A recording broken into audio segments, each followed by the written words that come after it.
Hello everyone, you are welcome back to Shabest online tutorial. In today's tutorial, we're going to learn how to solve for the value of x in this radical equation. And the given equation is what? Root of 3 plus root of x is equal to root of 27. And we're asked to solve for the value of x in this radical equation. So the first thing we're going to do, if you look at these two radicals, 3 and 27, they are not a perfect square. But we can break this 27 into 9 multiplied by 3, where 9 is a perfect square. So this is going to be what? Root of 3 plus root of x is equal to root of 27 is the same as 9 multiplied by 3. So the next thing we're going to do is to make this root x the subject of the formula.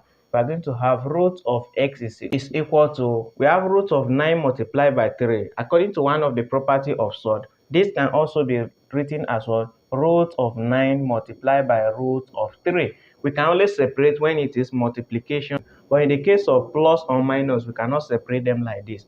Then we take this 3 to the right hand side of the equation. It's going to be what? Minus root of 3. So the next thing we are going to do is what? We have root of x here, which is going to be equal to 9 is a perfect square. So we can take the square root of 9, which is going to give us 3. Then 3 multiplied by root 3 is going to give us 3 root 3, then minus root 3. And we can subtract root 3 from 3 root 3 because they have the same radical. So we are going to have root of x, which is going to be equal to 3 root 3 minus 1 root 3 is going to give us 2 root 3.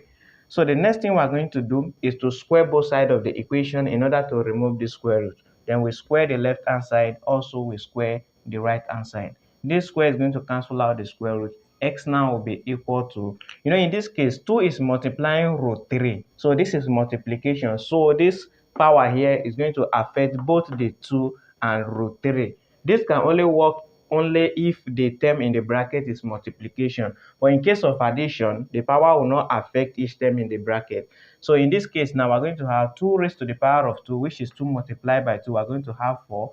Then multiply by square root of 3 raised to the power of 2. The square is going to cancel the square root. So we are left with only 3. So x now be equal to 4 multiplied by 3. We are going to have 12. So therefore, 12 is the value of x that satisfies this radical equation. Thank you for watching, and please follow and subscribe for more videos like this.